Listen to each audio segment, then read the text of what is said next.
Ayanna stood on the creaking platform, her heart pounding like a drum against the stillness of the morning air.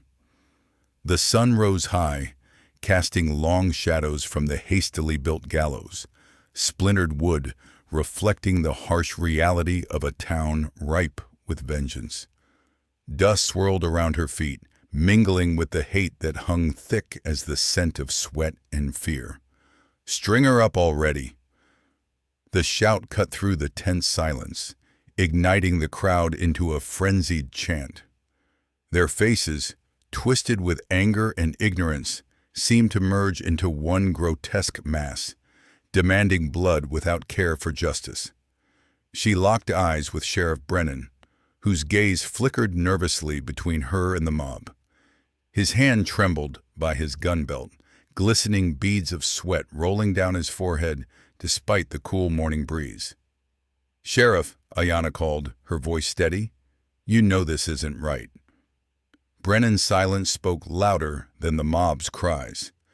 He took a step back, his resolve weakening, and Ayanna could see the conflict in his eyes, a man caught between duty and morality. A rock struck her shoulder, sharp pain slicing through the adrenaline. The crowd cheered, drunk on their own frenzy, mistaking cruelty for righteousness. "Your people are nothing but savages," screamed a woman at the front, her face pinched with rage and tears. "You killed my husband." Ayanna opened her mouth to respond, to tell her the truth, that she'd been 50 miles away when it happened, tending to her sick cousin. But she knew the truth wouldn't matter. "I was not there," she said, her voice firm, "but you will find no justice in bloodlust." A man stepped forward, scarred from fights past, leaning into the crowd's fervor. "She's Apache. That's all the proof we need. Her kin have raided our homes for years."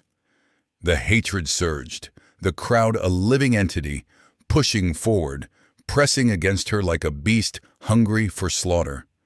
Ayanna clenched her fists behind her back, breathing through the fear that threatened to overwhelm her. She had to stand strong. "You would condemn the innocent for the sins of the past?" she challenged. Caleb Thornfield appeared at the edge of the square, a formidable figure atop a massive black stallion, the dust swirling around him like a curtain drawn against the dark. He dismounted with purposeful grace, eyes scanning the mob as if measuring the weight of their collective anger. "What's the meaning of this?" he boomed, his voice cutting through the chaos like a knife. The crowd hushed, uncertainty rippling through them. "Mr. Thornfield," Sheriff Brennan stammered, relief flashing across his features. "This Apache woman, she's accused of murdering Tom Ricks." Caleb's eyes narrowed, assessing Ayanna with an intensity that sent a chill down her spine. "And what evidence do you have against her?" The scarred man stepped forward again, puffing out his chest, ready to fight for the mob's narrative. "She's Apache, ain't she? That's all the evidence we need." Caleb's gaze hardened. "So your evidence is her bloodline? You dare to call this justice?" The crowd shifted, uncertainty giving way to murmurs of dissent. Ayanna felt a glimmer of hope. This man, with his rugged hands and weathered face, was speaking against the tide. "Tell me," he continued, "when has the color of someone's skin determined their guilt?" Before anyone could answer, the older woman, who had lost her son, pushed her way to the front, grief etched deep on her face. "You don't understand our pain, mister. We lost loved ones too." Caleb met her gaze, his expression softening. "And I'm sorry for your loss. But killing an innocent woman won't bring him back. Pain doesn't justify murder." The crowd murmured, shifting again, the tension thickening like smoke in the air. They were teetering on the edge of reason and revenge. "Listen to her," shouted Dr. Morrison, the town physician, stepping into the fray with authority. If we're going to condemn someone, we must at least hear her side. Caleb seized the moment. That's right. If we're going to take a life, let's make damn sure we're taking the right one. Cut her down, Caleb ordered, his tone brooking no argument. No one should have to defend themselves with a noose around their neck.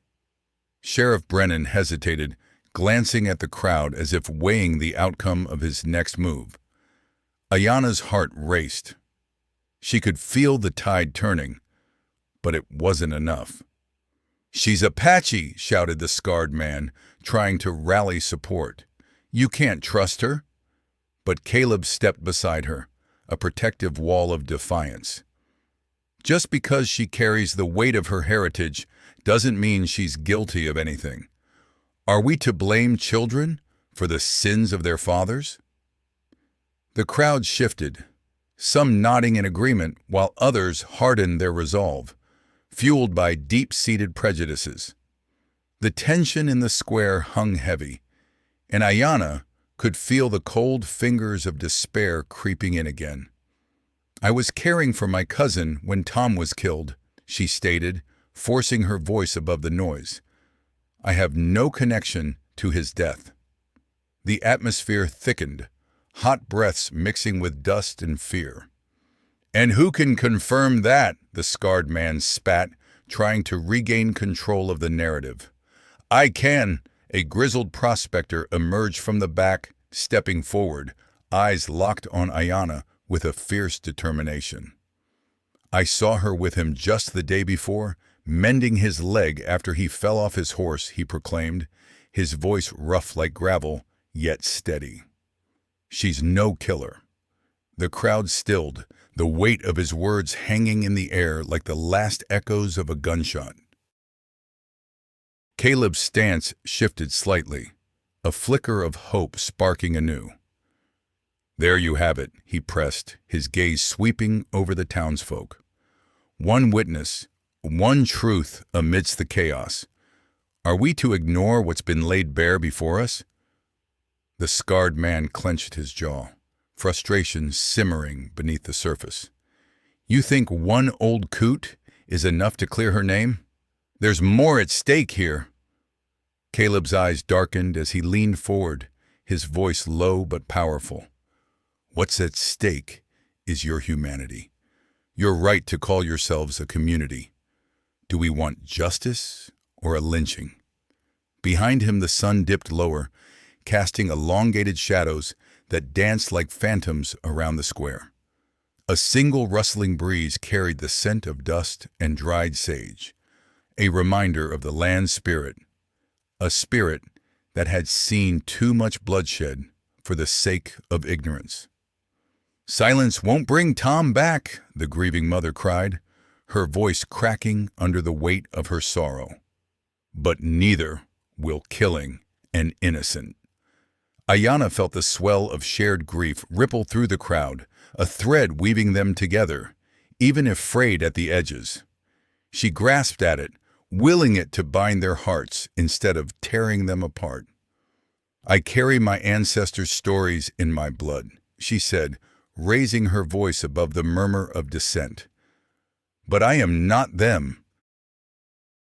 I am Ayana, and I stand here before you, not as a warrior, but as a woman seeking peace." Caleb turned slightly towards her, his eyes reflecting a depth of understanding that made her heart race. "See how she stands," he urged the crowd. "This is strength, not guilt. The true measure of a person lies not in their heritage, but in their choices."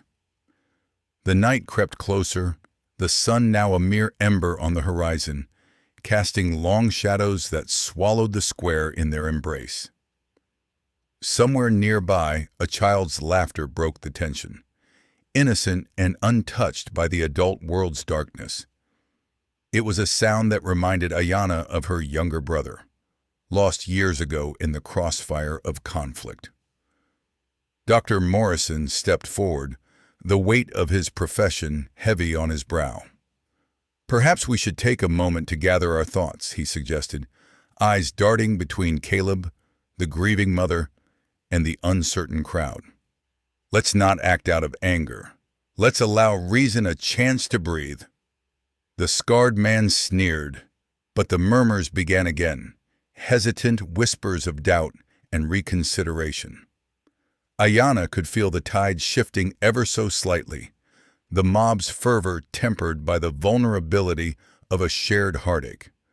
"Make room for reason," Caleb declared, holding his ground. "Let her speak. If we're to break this cycle of violence, it must start with understanding. No more bloodshed." Ayanna took a breath, the dust swirling around her like a sacred cloak as she steadied herself against the murmurs.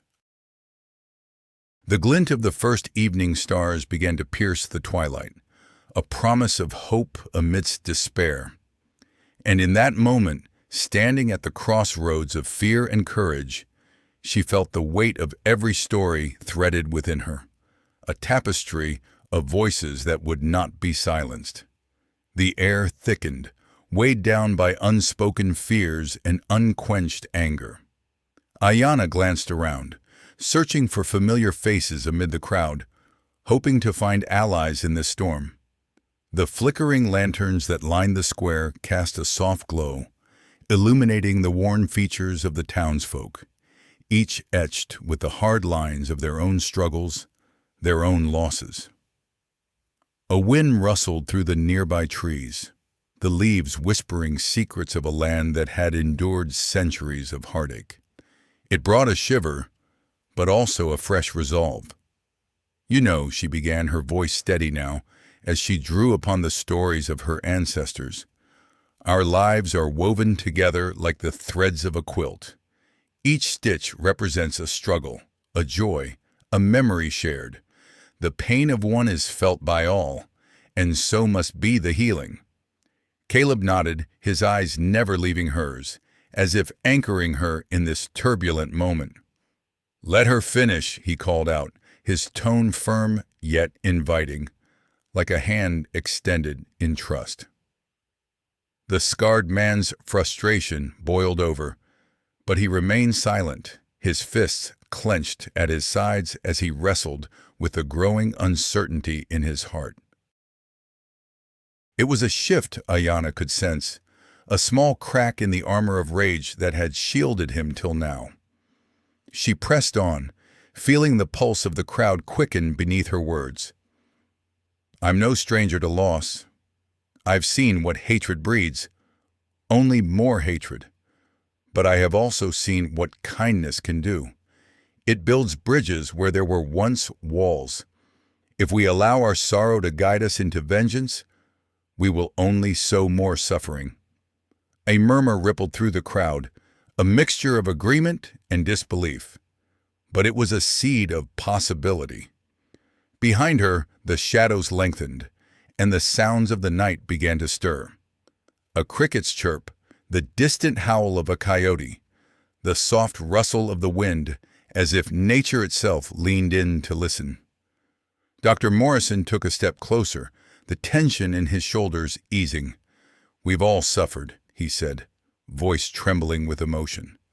"But let's not turn our grief into a weapon. Tom wouldn't want that. He wanted to see this town thrive."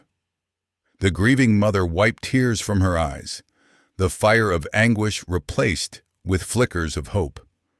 "Then we must find out the truth. We can't let fear dictate our actions." As her words hung in the air, Ayanna felt the flicker of connection growing stronger.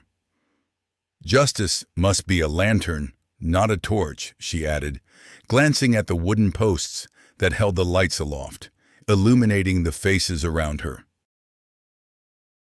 "Let us shine our light on what is real, instead of letting shadows consume us." The scarred man took a deep breath, his resolve wavering as he absorbed her plea. The crowd, now a swirling mass of uncertainty, began to shift, inching closer to the heart of the matter rather than retreating into their fears. "I'm asking you all," Ayanna continued, her heart pounding like a drum, "to join me in seeking the truth, not just for Tom, but for our community. Let's weave a new story together, one that honors our past but doesn't bind us to it. The sky darkened, the stars igniting one by one, and a profound silence fell over the gathering. Caleb reached out, his hand brushing against hers, grounding her in that moment of fragile unity. In the distance, the tavern's door creaked open, spilling warm light onto the cobblestones, a beacon of refuge in the uncertain night. With renewed courage, Ayanna stepped forward, her voice unwavering, a thread spun from a tapestry of hope and resilience. Together, we can stitch a future where we rise, not as enemies, but as neighbors who understand the power of healing. The crowd shifted restlessly, and the scent of damp earth mixed with the faint aroma of wood smoke wafting from the tavern, weaving itself into the fabric of her words. A single moth, drawn by the glow of the lanterns, flitted erratically in front of her, a fragile creature dancing through darkness. "Look at that moth," she said, her gaze following its erratic flight. "It's not afraid of the shadows, it's drawn to the light. If we can be like that moth, navigating the night with courage, then perhaps we can find our way through this too." A few heads nodded, and she could see understanding blooming in the eyes of those who had once been lost in their own fury. The scarred man, still rooted in place, seemed to hesitate, the flicker of recognition spreading across his face like the dawn creeping over a long, dark night. "Let's be honest," he finally spoke, voice hoarse but steady. "I've wanted revenge more than I've wanted peace." He looked out over the crowd, meeting the eyes of those who had suffered alongside him. But what does that really give us? A cycle of pain?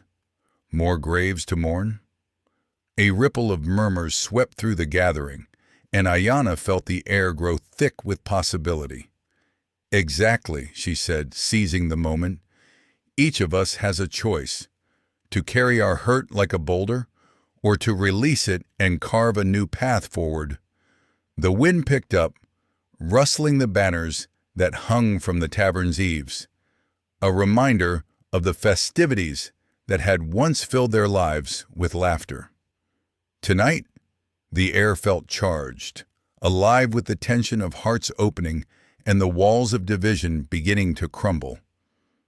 Dr. Morrison took a step closer to the scarred man, extending a hand in solidarity. "If we can lean on one another, instead of pulling apart, we'll find our way to the truth together. Let's not allow fear to define us any longer." As if summoned by their resolve, the coyote howled again, its voice echoing in the stillness, a call to the wild spirit that lurked within them all. Ayanna glanced toward the source, feeling the heartbeat of the night. "We're not just fighting for Tom, but for our very souls," she declared, the weight of her conviction pressing forward like the tides against a craggy shore. With each word, the crowd leaned in closer, the divide that had once felt insurmountable tightening into a thread of shared purpose. The tavern door swung wide, and figures began to appear, a mix of neighbors and friends drawn by the gravitational pull of a shared struggle, their faces flickering with determination. "Join us!" Ayanna called to the newcomers, her voice now a rallying cry. "Let's turn this pain into a force for change and shine a light on what really matters. Together, we can be the weavers of our own destiny." The moth fluttered in a grand arc, caught in the dance of the night, as a chorus of agreement rose from the crowd. One by one, hands reached out toward each other, toward the future, as the stars bore witness to a new thread taking shape in the fabric of their lives. The wind carried with it the faint sound of laughter from the tavern, a jarring contrast to the weighty conversation unfolding under the dim lanterns. Ayana's heart thudded like a drum, echoing the pulse of something greater, weaving through them all.